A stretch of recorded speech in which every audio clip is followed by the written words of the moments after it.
नमस्कार दोस्तों, आज की कहानी है माँ का बंटवारा। सुनो जी, मैं पूरे दिन घर का काम करती हूँ और तुम्हारी माँ बाबूजी के साथ गप्पे लगाती रहती है या फिर तुम्हारे बाबूजी बीमार पड़े रहते हैं। इस घर में मैं शांति से रह सकती हूँ या नहीं? रेखा अपने पति पवन से कहती है। पवन कहता है, रेखा तुम पूरे दिन माँ बाबूजी का ही राग क्यों लगाए रहती हो? अब तुमको मुझ पर ही गलती दिखेगी। रेखा गुस्से में पवन को बोलती हुई रसोई में जाती है। माँ जी, ये आप क्या कर रही हैं? ये देखो, सारी रसोई फिर से खराब कर दी है। अभी तो मैं साफ करके गई थी। कुछ काम तो ठीक से कर लिया करो। वो बेटा, मैं तुम्हारे बाबूजी के लिए थोड़ी खिचड़ी बना रही थी। उनकी तबीयत खराब है ना, तो सुबह से कुछ नहीं खाया है। रेखा ने झुंझुलाते हुए कहा। हर समय घर में बैठे बैठे सिर्फ काम बढ़ाती रहती हो। ना मुझे आराम मिलता है, ना ही कोई सुकून। बड़बड़ाती हुई रेखा रसोई से बाहर निकल जाती है। भावना जी बहू की बातें सुनकर वहीं ठगी सी खड़ी रह जाती हैं। वो सोच रही थी कि मैंने तो बहू से कुछ काम करने को भी नहीं कहा, खुद ही खिचड़ी बना रही हूँ। फिर भी वो बड़बड़ाती जा रही है। लेकिन भावना जी कुछ बोलती नहीं है और खिचड़ी लेकर अपने पति के पास अपने कमरे में चली जाती हैं। नारायण जी बिस्तर पर लेटे हुए हैं। उनकी बढ़ती हुई उम्र के साथ कोई ना कोई बीमारी उन्हें घेरे ही रखती है। अभी भी 2 दिन से उनकी तबीयत बहुत खराब थी। भावना जी नारायण जी को खाना देती हैं और वहीं उनके पास कुर्सी पर बैठ जाती है। नारायण जी कहते हैं, क्या हुआ भावना? बहू इतना जोर जोर से क्यों बोल रही थी? तो भावना जी कहती हैं, कुछ नहीं, आप खाना खा लीजिए। वो तो ऐसे ही बोलती रहती है। नारायण जी कहते हैं, भावना, कैसा समय आ गया है। 2 2 बेटे हैं हमारे, फिर भी तुम्हें खुद ही मेरे लिए खाना बनाना पड़ता है। बहू को तो हमारी बिल्कुल भी चिंता नहीं है और ना ही बहू हमारा कोई काम करना चाहती है। वो तो आज भी तुमसे ऐसे ही काम करवाती है जैसे तुम उससे भी जवान हो। भावना जी कहती हैं, छोड़ो ना जी, आप भी क्या बात लेकर बैठ गए हो? उठो और खाना खा लो। आपकी तबीयत पहले ही ठीक नहीं है। नारायण जी उठते हैं, खाना खाते हैं और फिर वापस सो जाते हैं। भावना जी जैसे ही रसोई में बर्तन रखने के लिए जाती हैं तो बाहर से बहू चिल्लाती है, माँ जी, ये सारे बर्तन साफ करके रखना। पूरा दिन खाती रहती हो और बर्तन फैलाती रहती हो। मैं अकेले कब तक घर का काम संभालती रहूँगी? आखिर मैं भी तो इंसान हूँ, मैं भी थक जाती हूँ। भावना जी कुछ नहीं बोल पाती और चुपचाप सारे बर्तन धोकर रख देती है और अपने कमरे में जाकर नारायण जी के पैर दबाने लगती हैं। 2 दिन से उनके पैरों में बहुत दर्द था, जिसकी वजह से वे चल फिर भी नहीं पा रहे थे। नारायण जी कहते हैं, भावना, तुम्हें इस उम्र में भी कितना काम करना पड़ता है, जबकि तुम्हें खुद देखभाल की ज़रूरत है। तुम्हें मेरी सेवा करनी पड़ रही है। तुम ऐसा क्यों नहीं करती कि बहू से कहो कि वो एक नौकरानी रख ले, जो घर की साफ सफाई और हमारे कुछ छोटे मोटे काम कर दिया करेगी। बहू की भी मदद हो जाएगी और तुम्हें भी परेशान नहीं होना पड़ेगा। वैसे भी मुझे अच्छी खासी पेंशन मिल जाती है। सरकार पेंशन इसलिए ही तो देती है कि हम बुढ़ापे में अपना जीवन अच्छे से गुजार सकें। शाम को जब पवन घर आता है तो भावना जी पवन से कहती हैं, बेटा, इस उम्र में मुझसे घर के काम नहीं होते हैं और तुम्हारे पिताजी बीमार होने की वजह से उनके लिए बार बार मुझे रसोई में जाना पड़ता है, जिससे बहू के काम भी बढ़ जाते हैं। तो हम क्यों ना एक नौकरानी रख लें, जिससे बहू की भी मदद हो जाएगी और हमारे भी छोटे मोटे काम वो भी कर दिया करेगी। पवन कहता है, माँ, तुम कह तो सही रही हो, मैं रेखा से बात कर लेता हूँ, वो एक नौकरानी रख लेगी। जैसे ही पवन रेखा से बात करता है तो रेखा कहती है, पवन, सब ठीक तो चल रहा है, मैं और माँ जी मिलकर सारा काम कर लेते हैं, तो फिर फालतू में पैसे खर्च करने की क्या ज़रूरत है? घर में और भी तो बहुत सारे खर्चे होते रहते हैं, बिजली का बिल, बच्चों की फीस, घर का राशन और ना जाने क्या क्या।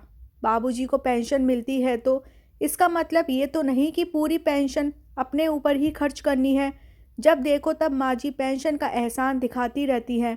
पवन कुछ नहीं बोलता और बस इतना कहता है, ठीक है, तुम्हें जो करना है करो, मुझे बीच में मत घसीटो। पवन जब सोकर उठता है तो भावना जी कहती हैं, बेटा, तुम्हारे पिताजी की तबीयत ज़्यादा ख़राब है, उन्हें डॉक्टरों को दिखा दो, वो रात भी सो नहीं पाए हैं। पवन कहता है, माँ, अभी तो मैं ऑफिस जा रहा हूँ, आकर देखता हूँ। और पवन तैयार होकर ऑफिस के लिए निकल जाता है।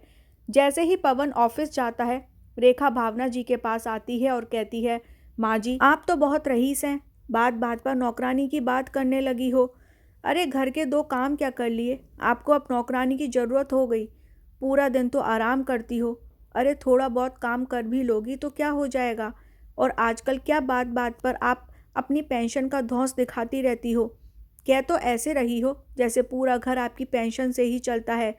आपको पता है आप लोगों के कितने खर्चे हैं, कभी दवाई तो कभी डॉक्टर की फ़ीस और खाना पीना अलग से।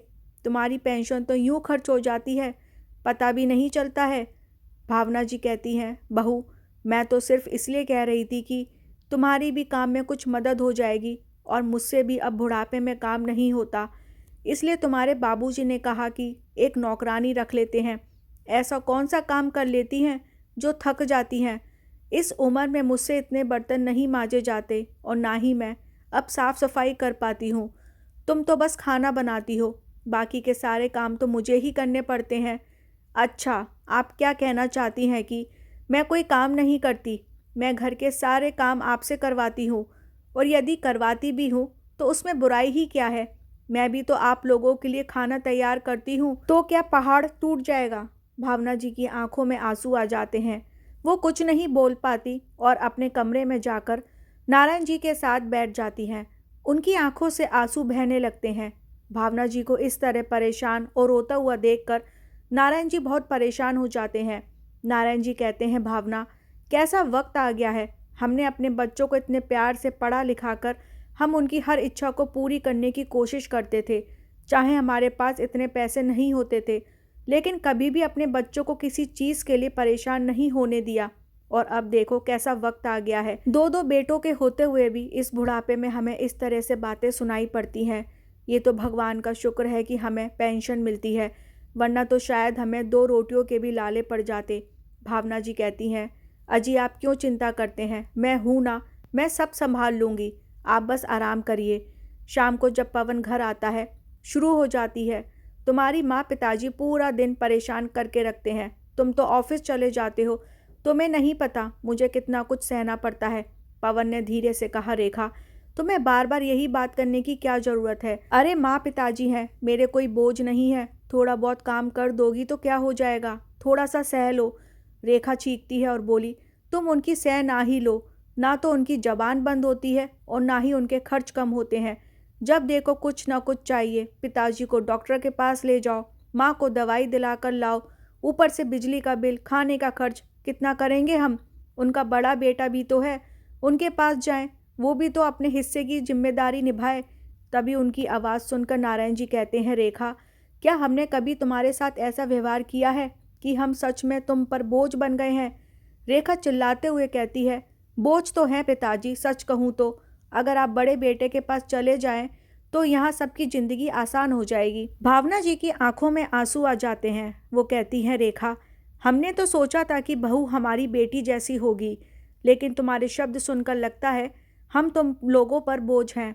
पवन ऊंची आवाज़ में कहता है, माँ आप इसे इतना बड़ा मुद्दा क्यों बना रही हैं, बड़े भाई की भी तो जिम्मेदारी है, आप वहाँ क्यों नहीं जा सकती। भावना जी की आंखों से झरझर आंसू बहने लगते हैं।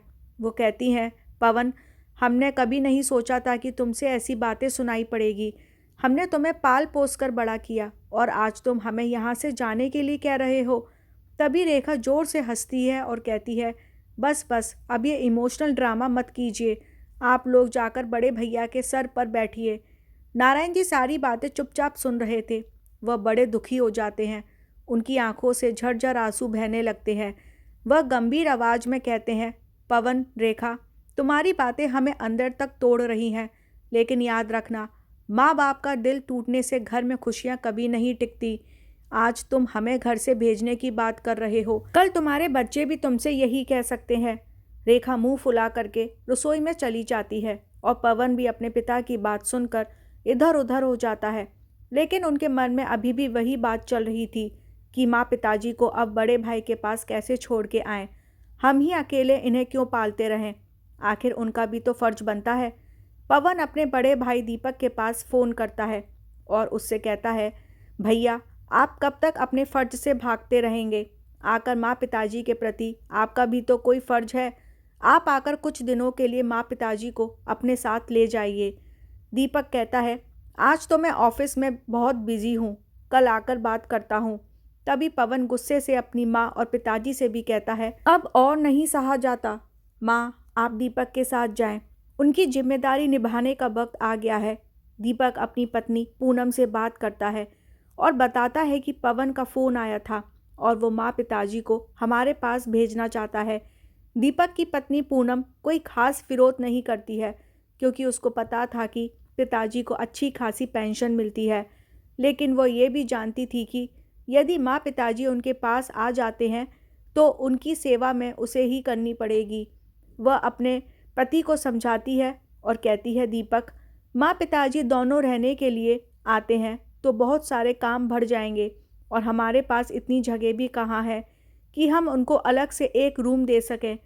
तभी उसके दिमाग में एक खुराफात आती है और कहती है, दीपक, क्यों ना हम ऐसा करें कि माँ पिताजी में से किसी एक को अपने साथ रख लें और एक को पवन के साथ रहने दें। एक जन तो कहीं भी हॉल में या स्टोर रूम में भी रह सकता है और फिर पेंशन भी आधी आधी हो जाएगी। आप एक बार पवन से बात करके देखिए। दीपक अपनी पत्नी की बात से सहमत हो जाता है और अगले दिन सुबह पवन के घर पहुंच जाता है। वो पवन से कहता है, पवन, ऐसा करते हैं, पिताजी मेरे साथ मेरे घर रहने चलेंगे और माँ तुम्हारे पास यहीं रहेंगी, क्योंकि इतनी जगह तो मेरे पास भी नहीं है कि दोनों माँ पिताजी को रहने के लिए अलग से एक कमरा दे सकूं। पवन तुरंत उसका विरोध करते हुए कहता है, क्यों तुम हमेशा पिताजी को अपने पास रखना चाहते हो ताकि उनकी पेंशन का फ़ायदा तुम्हें मिलता रहे? वो दोनों एक साथ ही जाएंगे या फिर दोनों यहीं रहेंगे? तभी दीपक कहता है, पवन, मेरी बात तो सुन लो, आराम से बैठकर बात करते हैं। और दोनों भाई हॉल में जाकर बैठ जाते हैं। दीपक अपनी पत्नी के द्वारा बनाया गया पूरा प्लान समझाता है तो पवन कहता है, ठीक है, ऐसी बात है तो पिताजी तुम्हारे साथ जाएंगे और माँ मेरे साथ यही घर में रहेगी। आखिर मैं छोटा बेटा हूँ, मुझे भी माँ का प्यार चाहिए। लेकिन मन ही मन सोचता है कि अच्छा है, माँ मेरे पास रहेगी तो रेखा के काम में मदद भी हो जाएगी। दोनों भाई फैसला ले लेते हैं और जाकर अपने माँ पिताजी के सामने बताते हैं। दीपक कहता है, माँ, हमने एक बहुत अच्छा फैसला किया है जिसे सुनकर आप भी खुश हो जाएंगे। ना आपको कोई परेशानी होगी और ना ही हम दोनों भाइयों को। भावना जी कहती हैं, बेटा, ऐसा क्या फैसला किया है तुमने, जरा हमें भी बताओ। तो पवन ने सारी बात माँ पिताजी के सामने रख दी। तभी भावना जी की आंखों में आंसू आ गए, लेकिन वो शांति के साथ बोली, क्या तुम लोगों ने ये फैसला कैसे कर लिया कि कौन पवन के साथ रहेगा और कौन तुम्हारे साथ? क्या हम कोई सामान है जिसे तुम बांट सकते हो? तभी नारायण जी ने दुख भरी लेकिन कड़क आवाज में कहा, तुम दोनों हमारे बेटे हो। हमने सोचा था कि बुढ़ापे में तुम्हारे साथ शांति से रहेंगे, लेकिन आज तुम हमें अलग करने की बात कर रहे हो। क्या हमने तुम्हारी परवरिश में कोई कमी छोड़ी थी? तभी पवन कटाक्ष करते हुए बोला, पिताजी, हमें भी अपने परिवार की देखभाल करनी होती है और माँ को मेरे पास रखने का मतलब है और खर्च बढ़ाना, और दीपक, तुम्हें ये जिम्मेदारी निभानी चाहिए। तभी दीपक ऊंची आवाज में कहता है, तुम्हारे पास तो इतना बड़ा घर है, फिर माँ को क्यों नहीं रख सकते? वैसे भी पिताजी की पेंशन तुम ही तो खा रहे हो। दोनों बेटे माँ पिताजी को लेकर आपस में झगड़ने लगते हैं और माँ पिताजी एक दूसरे को देखते हैं। उनकी आंखों में दर्द, निराशा और बच्चों की बातों का गहरा असर साफ झलक रहा था। तभी भावना जी कह उठती हैं। उनका चेहरा अब पहले से ज़्यादा शांत लेकिन दृढ़ था और वो कहती हैं, ठीक है, अगर तुम दोनों ने फैसला कर ही लिया है तो मेरी भी एक शर्त है। पवन और दीपक ने एक साथ कहा, शर्त? कैसी शर्त माँ? भावना जी कहती हैं, तुम दोनों को मेरा और तुम्हारे पिताजी का बंटवारा करना है तो हम दोनों के बीच सब कुछ ही बांटना होगा, जैसा हमारा आशीर्वाद, हमारी यादें, हमारा प्यार और तुम्हारे बचपन की परवरिश। दीपक कहता है, माँ, आप ये क्या कह रही हैं? प्यार और आशीर्वाद कोई बांटने की चीज़ है क्या? भावना जी की आंखों में आंसू आ जाते हैं और वो कहती है, अगर हमारा शरीर बांट सकते हो तो हमारी भावनाएं भी बांटनी होगी। तभी नारायण जी कहते हैं, सुन रहे हो बेटा, अब बताओ, क्या तुम सब कुछ बांटने के लिए तैयार हो? तभी भावना जी अपने कमरे से एक पुराना बक्सा निकाल कर लाती हैं। उसमें कुछ तस्वीरें, खिलौने, पुराने कपड़े हैं। ये देखो, ये पवन का पहला खिलौना है और ये दीपक की पहली किताब। चलो इसे भी बांटो। पवन हंसते हुए कहता है, माँ, ये सब तो हमारे बचपन की यादें हैं, इन्हें कैसे बांट सकते हैं, और इनको बांट कर भी क्या करना है, ये अब किसी काम की नहीं है। तभी भावना जी कहती हैं, हाँ बेटा, सही कहते हो। जब हमारा प्यार और हमारी देखभाल तुम्हारे लिए कोई मायने नहीं रखते तो ये यादें कैसे रख सकती हैं। तुम दोनों ने कभी सोचा भी है कि ये बंटवारा हमारे दिलों को कितना तोड़ रहा है। तभी नारायण जी कड़क आवाज में कहते हैं, बेटा, वैसे तो तुम दोनों जिन मकानों में रहते हो वो भी मैंने अपनी मेहनत की कमाई से बनवाए थे। वो तो तुम बांट चुके हो और अब वो तुम्हारे घर हो गए हैं। लेकिन तुम नहीं जानते कि कभी भी तुम दोनों से उनको खाली कराया जा सकता है। लेकिन मैं ऐसा नहीं करूँगा, क्योंकि मेरे लिए तुम दोनों आज भी मेरे बच्चे हो, वही छोटे पवन और दीपक, जिनको रात को अगर खांसी आ जाती थी तो तुम्हारी माँ सबको छोड़कर तुम्हारी देखभाल करने बैठ जाती थी। तुम में से जब कोई बीमार पड़ता था तो सारी रात जागकर हम लोग आंखों में काट देते थे। मैं दिन भर ड्यूटी करने के बाद ओवर टाइम करता था ताकि तुम्हारे स्कूल की फ़ीस के साथ साथ ट्यूशन की फ़ीस भी दी जा सके। दिन रात मेहनत करके मैंने 2 मकान बनवाए ताकि तुम दोनों भाइयों को अलग अलग मकान दे सकूं और तुम्हारे भविष्य को सुरक्षित कर सकूं।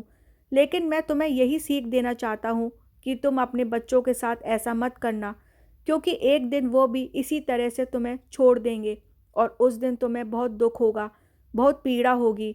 अरे वो तो भगवान का शुक्र है कि मुझे पेंशन मिलती है, जिससे हम बूढ़े बुढ़िया आराम से अपना गुजारा कर सकते हैं। तुम अपना सोचो बेटा, क्योंकि तुम्हारी तो नौकरी भी ऐसी नहीं है कि बुढ़ापे में पेंशन पा सको। इसलिए आज से और बल्कि अभी से अपने बुढ़ापे के बारे में सोचना शुरू कर दो, क्योंकि तब तक तो समय और भी ज़्यादा बदल जाएगा और भविष्य में क्या होने वाला है किसे पता। इस बूढ़े की बात याद रखना मेरे बच्चों। इतना कहकर नारायण जी और भावना जी दोनों खड़े हो जाते हैं और कहते हैं, बेटा, अब हम इस घर से चले जाएंगे। हमारे पास गांव में जो पुश्तैनी मकान है, चाहे वो छोटा और कच्चा मकान है, लेकिन हमारे बुढ़ापे का वही सहारा बनेगा। हम उसी में जाकर अपना बुढ़ापा काट लेंगे, लेकिन तुम्हारे जैसे स्वार्थी सोच रखने वाली औलाद के साथ नहीं रहेंगे। पिता की ये बात सुनकर दोनों बेटों को गहरा धक्का लगता है। पिताजी की बात सुनकर पवन और दीपक का सिर शर्म से झुक जाता है। पवन कहता है, माँ, पिताजी, हमें माफ़ कर दो। हमने स्वार्थ में आकर ऐसा सोच लिया। हमें आपकी अहमियत समझ में आ गई है।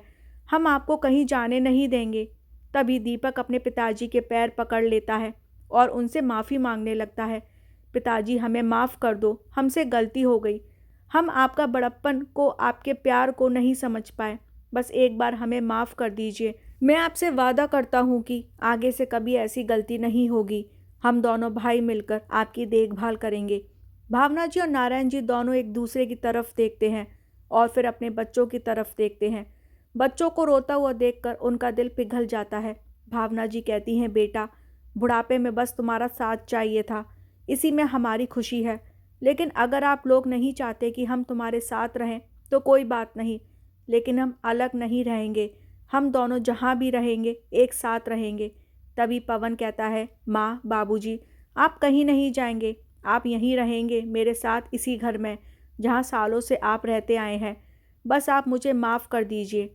माँ पिताजी को गले लगाते हुए दोनों बेटे ये वादा करते हैं कि अब कभी अपने स्वार्थ के कारण उन्हें अलग करने की कोशिश नहीं करेंगे। पूरा परिवार एकजुट होकर नए सिरे से अपनी ज़िंदगी की शुरुआत करता है। ये कहानी हमें सिखाती है कि माता पिता का महत्व केवल उनके साथ होने में है, ना कि उनके बीच बंटवारे में। उनका प्यार और देखभाल अमूल्य है, जिसे समझने और सम्मान देने हर बच्चे का कर्तव्य है। तो दोस्तों, इस कहानी को लेकर आपकी क्या राय है, लाइक और कमेंट करके ज़रूर बताइएगा। चैनल को सब्सक्राइब करना ना भूलिएगा। मिलते हैं अब अगली वीडियो में। आज के लिए आप सबको राधे राधे।